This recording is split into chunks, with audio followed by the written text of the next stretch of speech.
கோபிகா ஜீவன ஸ்மரணம் கோவிந்தா கோவிந்தா ஜானகீகாந்த ஸ்மரணம் ஜெய ஜெய ராம ராமா. அன்பார்ந்த பக்தி ஒளி நேயர்களுக்கு சுவாமிநாதன் அனந்த கோடி நமஸ்காரங்கள். எல்லாம் வல்ல இறைவனுடைய அனுகிரகத்துல நம்ம எல்லாம் வாழ்ந்துட்டு இருக்கோம். இதுல என்ன அப்படின்னா ஒரு முக்கியமான விஷயம், பல பேருடைய சந்தேகங்கள். நம்ம ஆலயத்துக்கு வரும்போதெல்லாம் நிறைய பேர் வரா, இந்த சனி பகவானை பார்க்கறதுக்கு, சனி பிரீதி சனிக்கிழமை பண்றா, ஆஞ்சநேயரை பார்த்து குழந்தை பாக்கியம், அதுக்கெல்லாம் நிறைய பேர் வந்துட்டு அது சிவா விஷ்ணு ஆலயம், சுவாமிலாம் பழம்பெரும் பெருமாள் எல்லாரும். அதனால அந்த ஆகர்ஷண சக்தி நம்ம இடத்துல வயசானவா இருந்தா என்ன பண்றோம், ஒரு மரியாதை கொடுக்குறோம். என்ன சொல்றாங்க, பெரியவர் அப்படிம்பாங்க. ஒரு ஸ்டேஜுக்கு அப்புறம் 90 வயசு 92 வயசு அப்படின்னு போச்சுன்னா தெய்வத்துக்கு சமானம். அவ கை கால்லாம் சுருங்கி, அந்த தோல்லாம் பார்த்தாலும் ரொம்ப சுருங்கி இருக்கும். என்ன பேச்செல்லாம் கம்மியாயிடும், ஜலம் சாப்பிடுவா, உட்காருவா, எழுந்துப்பா. அந்த பாக்கியத்தை சுவாமி நமக்கு கொடுக்கணும் இல்லையா? அதுக்கெல்லாம் என்னென்ன பண்ணலாம் அப்படின்னா, முதல் விஷயம் தாக சாந்தி. ஆயுள நல்லா வளர்க்கும், நல்லா தெரிஞ்சுக்குங்க. அது எங்கேருந்து ஆரம்பிக்குது அப்படின்னு பார்த்தீங்கன்னா, நம்ம இடத்துல பூஜை அறைன்னு ஒண்ணு இருக்கும். இந்த பூஜை அறையில என்ன பண்ணுவான்னா, டம்ளர்ல தீர்த்தம் வச்சிருப்பா சுவாமிக்கு.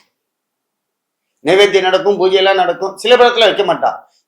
சில பேரத்துல பார்த்தீங்கன்னா பஞ்சபாரதத்திலேயே ஜலம் இருக்கும். சில பேர் டம்ளர்ல வைப்பா. எதுக்காக அந்த தீர்த்தத்தை அந்த சுவாமிகிட்ட வைக்கணும் அப்படின்னா, சுவாமிக்கு தாக சாந்தி முதல்ல. அடுத்தது இதனுடைய மகா பலன் என்ன அப்படின்னா, தெய்வ சக்தி ஆத்துல ரொம்ப அதிகரிக்கும். அந்த தெய்வ சக்தி அதிகரிச்சுன்னா ஆத்துல எல்லாமே ஆட்டோமேட்டிக்கா எல்லாரும் மாறுவோம். நீ ஒத்தனை மாத்த வேண்டாம், தெய்வம் மாத்தின்ண்டே இருக்கும். பொண்ணு கல்யாணம் வேணாம் வேணாம்பா, பையனு கல்யாணம் வேணாம் வேணாம்பா. திடீர்னு பார்த்தீங்கன்னா நீங்க ஆத்துல அந்த பூஜை கீஜை எல்லாம் பண்ணும் பொழுது அவ மனசை அந்த கிரகம் மாத்திடும்.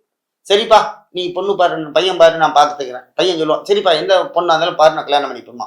எப்படி இத்தனை வருஷமா வேண்டாம்னு சொல்லுவான், ஏன் மாறுறான் அப்படின்னா, தெய்வத்தால் ஆகாதலிலும் முயற்சிகள் மெய்விருத்தம் கூலிதலும் திருவள்ளுவர் பாடுறாரு இல்லையா? அந்த முயற்சிகள் தெய்வத்திட்ட நம்ம பொறுப்பை ஒப்படைச்சிட்டோம்னா அந்த தெய்வம் செய்யும். ஆபீஸ்ல பார்த்தீங்களா, டைரக்டர்பா, சிஓம்பா, மேனேஜர்பா, அசிஸ்டன்ட்பா, கடைசியில பார்த்தா ஆபீஸ் பாய்பா. இத பேசிக் பார்த்தீங்கன்னா கீழே இருந்து தான் மேலே போகும், மேலே இருந்து கீழே வராது. அப்ப கேட்டகரி மாறும். அந்த கேட்டகரி மாதிரி தெய்வங்கள். நீ கிட்டக்க போக போக போக உனக்கு அனுகிரகம். நீ சல்யூட் அடிச்சு வெளியில சல்யூட் அடிச்சா அவர் உள்ளே இருந்து சல்யூட் அடிப்பார். நீ கிட்டக்க போய் நமஸ்காரம் பண்ணா உனக்கு ஆசீர்வாதம் பண்ணுவார். ரொம்ப கிட்டக்க நின்று ஏங்கி நின்று பார்த்தனா அவர் தரிசனம் கொடுப்பார். இதுதான் தெய்வத்தினுடைய வழிபாடு. அப்ப நம்பாத்துல இந்த சக்தி எப்படி வரும் அப்படின்னா, ஜலத்துல ஆகர்ஷண சக்தி ஜாஸ்தி.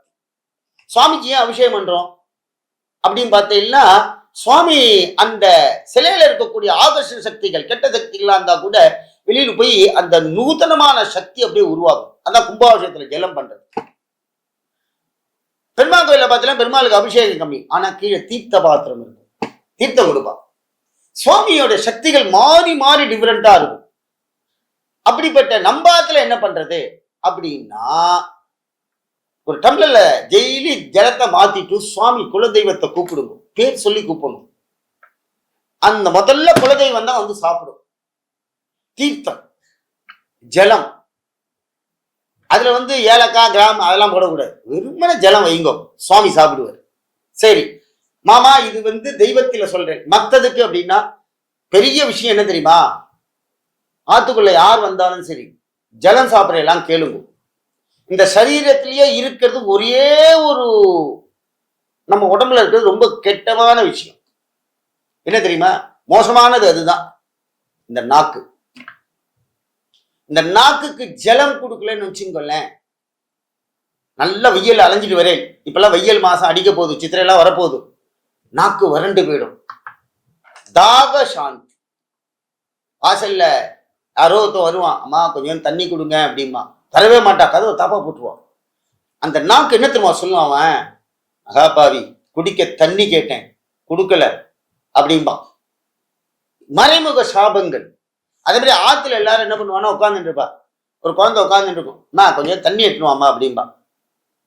என்ன உட்காந்து அதிகாரம் பண்ற, நீ போய் எடுத்துக்கோ அப்படின்பா. அவ கேட்கல, அவ நாக்கு கேட்குது. ஜலம் எல்லாருக்கும் கொடுக்க கத்துக்குங்க. அதுதான் முதல் தர்மம். யார் வந்தாலும் தீர்த்தம் சாப்பிட்ற எல்லாரும் கண்டிப்பா கேட்கணும். அவ ஆத்து வாசலே சாப்பிட்டு வந்தா கூட ஒரு சொம்புல ஜலத்தை எடுத்துன்னு வந்து, ஆனா தீர்த்தம் சாப்பிடுங்க மாமி, கொஞ்சம் தீர்த்தம் குடிங்க, இந்தாங்க. அவ பாருங்களேன், வேணுமோ வேண்டாமோ ஒரு ரூபா வாங்கி நாக்க நினைச்சுப்பா. அதுக்கப்புறம் பேச ஆரம்பிப்பா. அதனுடைய முகபாவம் மாறும். யாரும் இல்லாம ஆத்துக்கு வரவாளுக்கு ஒண்ணுமே நீங்க கேட்காம சரி ஓகே போயிட்டு வாங்க அப்படின்னா வாசல்ல போய் சொல்லுவா, இந்த பேர் குடிக்கிறதுக்கு தண்ணி விட கொடுக்காம பேசிட்டு போறான் பார், என்ன குடும்பம் இது அப்படின்பா. அது என்னன்னா மறைமுக தாக்குதல். சரி இதெல்லாம் இல்ல வேற எங்க போய் கிடைக்கும் அப்படின்னா, எங்கேயும் கிடைக்காது. நாக்குக்கு உடம்பு எல்லாத்துக்குமே ஜலம் இங்கதான், பூலோகத்துலதான். மீதி எந்த லோகத்திலையும் கிடையாது. கர்ணபர்மா ஆத்மா போகுது, கர்ணன் பூலோகத்தை விட்டு அனுப்பிச்சுட்டார். கிருஷ்ண பரமாத்மா போயிட்டே இருக்கார். இந்த ஜலத்துக்கு ஒரு மகிமை உண்டு, அதுதான் சொல்ல வந்தேன். கர்ணன் போயிட்டே இருக்கு, கர்ணனுடைய ஆத்மா அட்டி வெல் ஸ்பீட்ல போகுது. ஏன்னா அவன் தர்ம பிரபு. பூலோகத்துல அன்னதானம் தாங்க சிறப்பு. ஆத்துக்கு வரவாள்லாம் சாப்பிடுறியான்னு கேளுங்கோ. எல்லாருக்கும் கல்யாணத்துல உபச்சாரம் பண்ணுங்க. சில பேர்லாம் மாடியில போய் சாப்பிடுங்கப்பா.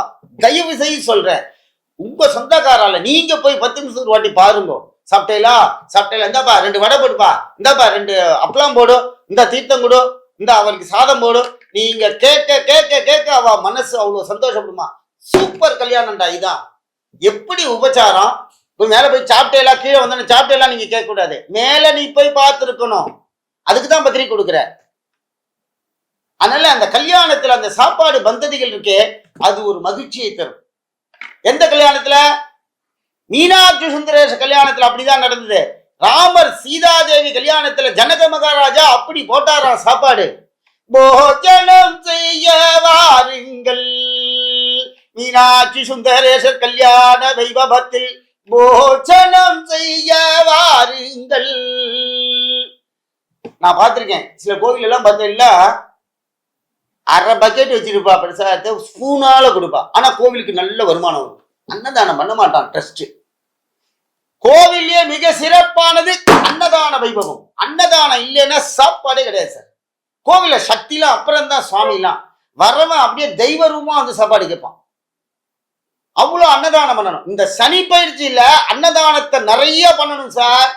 கர்ம வினை போகும், முப்பிறவி வினையை தீர்த்து வைக்கிறான் சனி பகவான். சாப்பாடு அன்னதானத்துல கலந்துங்கோ. அடுத்ததாக அதுல தீர்த்தம் கேட்பான். அந்த தாக சாந்தி. தண்ணி தொண்டையில அடிச்சுனா தண்ணி குடிக்காம அந்த என்ன ஆகும்? அவ்வளவுதான், பரலோகம்தான். தீர்த்தத்துக்கு மகிமை ஜாஸ்தி. அதனால இந்த சுவாமி ஆத்துல பூஜை ரூம்ல தண்ணி வைக்கும் பொழுதோ, நம்ம பகவான், நம்ம குலதெய்வம், நம்ம ஆத்ம தெய்வங்கள், நம்ம என்னென்ன தெய்வம் வழிபடுதோ ஜனம் சாப்பிடுவாளாம் பூலோகத்துல. இந்த கர்ண பரமாத்மா மேல போறார், ஒரு இடத்துல நின்று போயிட்டார். ஸ்ட்ரகிள் ஆயிடுச்சு வண்டி. என்னன்னு பார்த்தா நாக்கு வறண்டு போச்சு. தண்ணின்னு கேட்கிறார், ஒரு தேவதை வரல. எவ்வளவு பெரிய தர்மவான், 10 வரல. அப்ப தர்ம தேவதை வந்தா. ஒண்ணு மட்டும் தெரிஞ்சுங்க, நீங்க எவ்வளவு போல அன்னதான தர்மங்கள் நிறைய பண்றோமோ, ஏழைகளுக்கு எல்லாம் தர்மம் பண்றோம், கோவிலுக்கு தர்மம் பண்றோமோ, 1% பண்ணுங்க சார். நீங்க 1000 ரூபாய் சம்பாதிங்க, உங்கள்ட்ட இருந்து ஒரே 1 ரூபா தர்மம் பண்ணுங்க சார். மீதி 999 நீங்க வச்சுக்கோங்க. அந்த 1 ரூபா தர்மம் உங்களை நல்ல வழியில் அழிச்சுன்னு போகும். செத்த பிறகுதான் தெரியும், அது வரைக்கும் யாருக்கும் தெரியாது. தர்மத்தை செய்யுங்கள்.